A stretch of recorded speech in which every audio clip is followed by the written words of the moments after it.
E aí pessoal, sejam bem-vindos ao canal Chamo Físico. Meu nome é Thales Rodrigues, professor de Física aqui no YouTube. No vídeo de hoje nós conversaremos sobre a eletrização por contato. Eu vou te mostrar várias situações aqui do jeitinho que aparece nos vestibulares. Esse é um assunto que geralmente é estudado no início do ano, lá na eletrostática, com outros dois processos de eletrização por atrito e eletrização por indução. Talvez, futuramente, caso vocês queiram, eu possa produzir um vídeo aqui de eletrização por atrito e eletrização por indução. Então vamos lá, vamos então começar pelo primeiro caso, talvez o caso mais tranquilo. Vem comigo.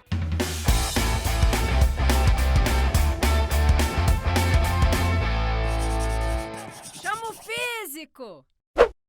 Bom, imagine que eu tenha duas esferas metálicas, Esferas condutoras de eletricidade. Duas esferas metálicas, uma está inicialmente neutra, e o que significa dizer que ela está neutra? Que o número de prótons é igual ao número de elétrons, que não está sobrando nela nem carga positiva nem carga negativa. Ela é uma esfera neutra. Pelo amor de Deus, uma esfera neutra não significa dizer que ela é um nêutron. Tira isso da sua cabeça. Nêutron é uma partícula que está lá no núcleo do átomo, que não tem carga. Uma esfera neutra tem carga. Ela tem prótons, ela tem elétrons, ela só não tem carga em excesso, ok?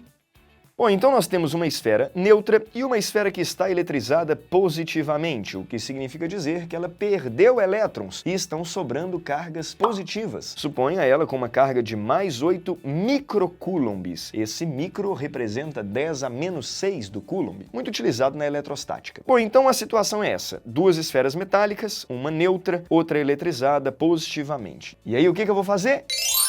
O contato entre as duas esferas. Ou seja, eu vou encostar uma na outra. Como elas são condutoras, as cargas têm uma certa mobilidade. E aí, o que você deve entender pela eletrização por contato de esferas condutoras iguais, esferas do mesmo tamanho, que é apenas uma redistribuição dos excessos? Como assim? Quando eu olho para o meu sistema antes, essa daqui está no 0 a 0 e essa daqui estão sobrando 8 microcoulombs de cargas positivas. Vocês sabem que cargas positivas se repelem, e elas não gostariam de ficar todas ali amontoadas num lugar só. Quando você encosta uma esfera na outra, você dá liberdade para essas cargas se movimentarem. Então as cargas podem se movimentar e aí existe uma redistribuição dos excessos. Como as esferas são iguais, a redistribuição ela é igual. Ou seja, basta você pegar a carga total do seu sistema e distribuir igualmente para as duas esferas. Veja como é simples. Se a carga total do meu sistema é de mais 8 microcoulombs, porque essa está no 0 a 0, quando eu fizer o contato, no final o que eu vou ter? Bom, eu vou ter 4 microcoulombs para uma e 4 microcoulombs para outra.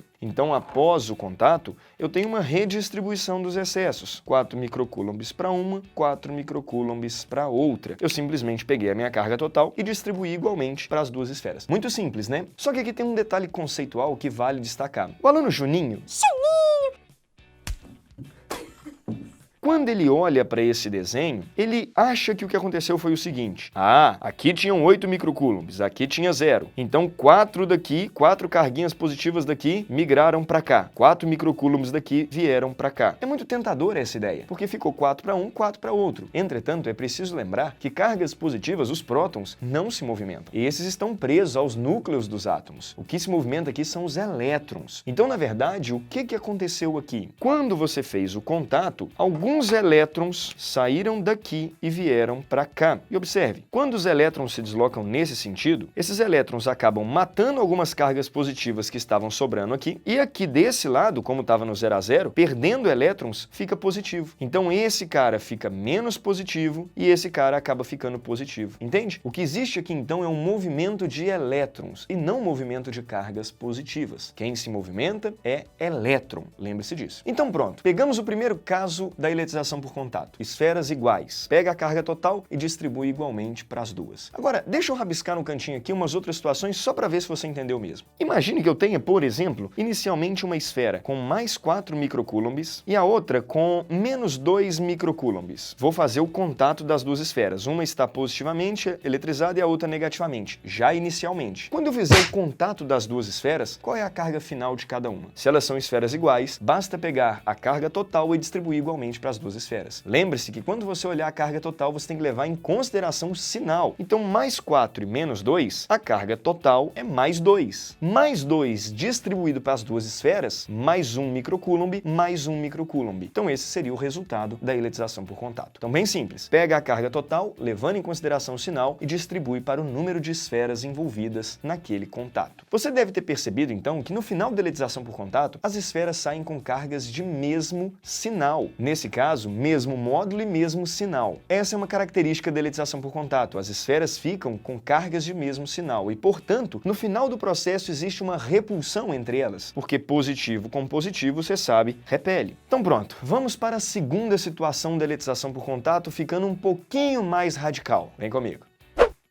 No segundo caso de eletrização por contato, nós vamos fazer o seguinte. Agora imagine duas esferas metálicas de tamanhos diferentes. Veja bem, imagine uma esfera inicialmente eletrizada com mais 8 microcoulombs e uma outra esfera inicialmente eletrizada com menos 2 microcoulombs. Uma tem raio 2R, a outra tem raio R. Ou seja, o raio de uma esfera é o dobro do raio da outra. E eu quero saber o seguinte, quando eu fizer o contato, qual será a carga final de cada uma das esferas? Atenção, aqui você não pode ter a mesma estratégia do caso anterior. Não basta você pensar assim, a carga total é mais 8 menos 2, mais 6. Mais 6 dividido por 2, mais 3 e mais 3. Não faz sentido porque as esferas têm tamanhos diferentes. Coloque-se no lugar das carguinhas. Carguinhas de mesmo sinal se repelem, você sabe disso. Imagine que você deu a oportunidade para elas se distribuírem. Você acha mesmo que elas vão se distribuir na mesma quantidade? Uma esfera pequenininha e uma esfera grande? Claro que não. Aquelas que ficaram na esfera pequenininha, elas tomaram ferro. Por quê? Porque elas estão na mesma quantidade em um espaço muito menor. Então não faz sentido pensar que nessa distribuição de cargas exista uma distribuição igual. Aqui nós temos que levar em consideração o tamanho de cada esfera. E aí eu preciso que você aceite o seguinte. A quantidade de carga que cada esfera vai ter no final é proporcional ao raio dela. Quantidade de carga é proporcional ao raio, o que significa dizer que aquela esfera que tem 2 vezes mais raio, no final ela vai ter que ter 2 vezes mais carga para compensar. Bom, é razoavelmente intuitivo isso, né? Pensar que uma esfera maior vai ter mais carga no final. Mas, Thales, por que essa relação é com raio e não com raio ao quadrado, raio ao cubo? Infelizmente, eu não consigo te explicar isso aqui, nesse vídeo. Talvez num próximo vídeo eu consiga falar disso. Você tem que dominar ainda uma grandeza chamada potencial elétrico para entender por que a carga é proporcional ao raio. Mas, convenhamos, vamos seguir daqui porque eu acho que é bem tranquilo de você aceitar essa ideia. Entendido que a carga é proporcional ao raio, qual que é a estratégia? A estratégia é o seguinte. No final, então, essa esfera vai ter uma carga X, essa vai ter uma carga 2X, porque essa tem um raio R e essa tem um raio 2R. A carga é proporcional ao raio. E aí vem um detalhe, conservação da carga elétrica. Se você pegar a carga elétrica final, ela tem que ser igual à carga elétrica inicial. A carga elétrica não pode ser criada nem destruída. Lembrando, aqui é apenas uma redistribuição das cargas. Então, o que você vai fazer? Bom, agora você vai fazer o seguinte. A carga final, que é X mais 2X, tem que ser igual à carga inicial, que é 8 mais menos 2, que era a carga inicial. 3x, que é a minha carga total, no final, tem que ser igual a 6 microcoulombs, que era a carga inicial. Daqui a gente tira que x é igual a 2. Se x é igual a 2, significa dizer que esse cara vai ter uma carga de mais 2 microcoulombs e esse cara que tem 2x vai ter uma carga de mais 4 microcoulombs. Esse seria o resultado da eletrização por contato. Continua valendo, na eletrização por contato, os corpos saem com cargas de mesmo sinal, então eles se repelem. Só que nesse caso não mais o mesmo módulo, mais 4 microcoulombs e mais 2 microcoulombs. Então tá aí, um exercício um pouquinho mais elaborado quando você tem então esferas de tamanhos diferentes. Vamos para o próximo caso.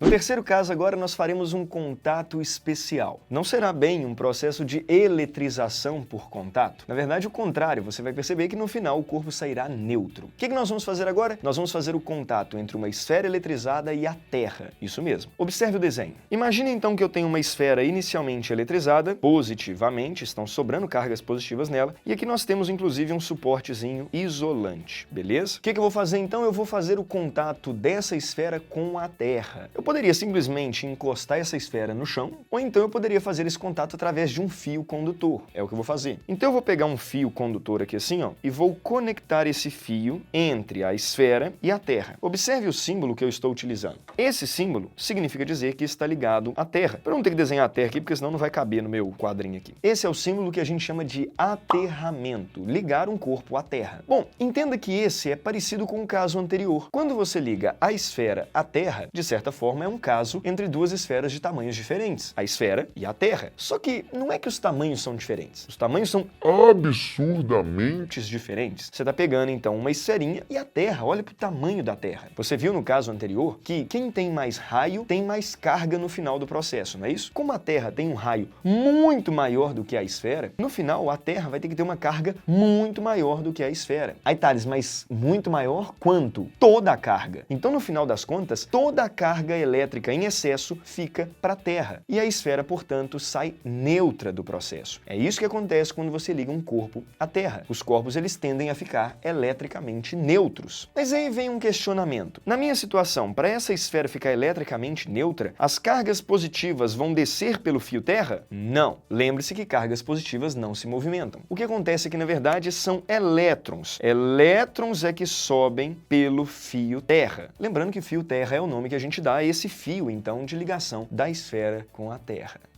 Fio Terra. Ai, para! Então tá aí, elétrons subirão pelo fio Terra e, consequentemente, vão anular essas carguinhas positivas que estavam sobrando. No final do processo, então, a esfera sairá neutra. Então, o corpo tende a ficar eletricamente neutro. Então tá aí, esse é o resultado, então, desse processo. Igual eu disse, não é um processo de eletrização, pelo contrário, né? O corpo ele vai ficar neutro no final do processo quando você ligá-lo à Terra. E atenção, não necessariamente o fio Terra tem que ser um fio condutor. Você, por exemplo, pode fazer o papel de fio Terra. Se você estiver em contato com o chão e chegar aqui e tocar essa esfera, o nosso corpo conduz eletricidade. Então, ao tocar a esfera, você estaria fazendo o papel de fio Terra. E elétrons subiriam pelo seu corpo e anulariam as cargas da esfera, né? E a esfera ficaria eletricamente neutra. Então tá aí, terceiro caso, processo de aterramento, muito importante, e um caso especial aí do contato. Vamos para o nosso próximo e último caso. Esse é um rodapé de página, poucos alunos dominam. No nosso último caso, então, a gente chama de contato interno. A situação é a seguinte. Imagine que eu tenha uma casca metálica que esteja inicialmente neutra. Ela tem uma aberturazinha aqui, ó. E aí eu vou chegar através de um barbante, tem uma esferinha condutora aqui, uma esferinha metálica na ponta, que está eletrizada negativamente. Faremos, então, o contato interno. Vou descendo o barbante aqui assim, ó, até encostar por dentro dessa casca e depois vou voltar o barbante. Essa situação, ela não é idêntica àquela situação de esferas de tamanhos diferentes. Você não pode analisar aqui como se fosse a casca é maior, a esferinha é menor, vê a relação com o raio e faz as contas. Aqui é um caso especial e quando aparece nos vestibulares, muitos alunos acabam caindo na pegadinha. O que você deveria pensar? Quando o corpo é condutor, uma esfera metálica, por exemplo, as cargas elétricas em excesso sempre se distribuem na superfície externa, porque é a situação que minimiza a repulsão entre elas. É a situação de maior distância entre elas. Então, quando você faz o contato interno, o que acontece? Descendo essa esferinha aqui e tocando ela por dentro,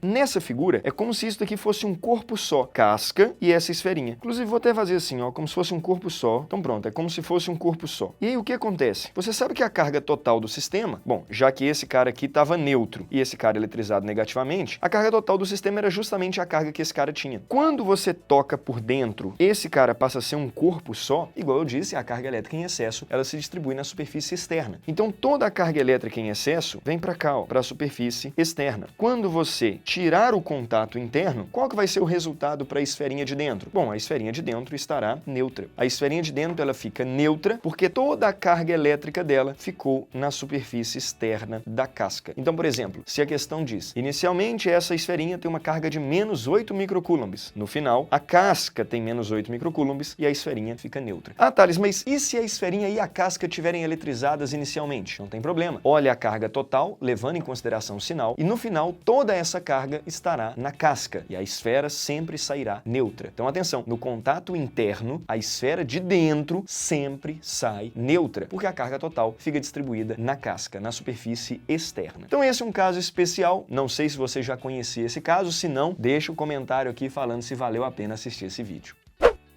Espero que tenha gostado. Aproveite também e inscreva-se aqui no canal Chamo Físico. Ativa o lembrete para que todas as vezes que eu publicar um videozinho aqui, entrar num vídeo ao vivo, você ser notificado. Me siga também nas redes sociais, no Instagram, no @chamofísico. Eu também publico muito conteúdo por lá. Nos encontraremos numa próxima oportunidade. Foi um prazer e até breve.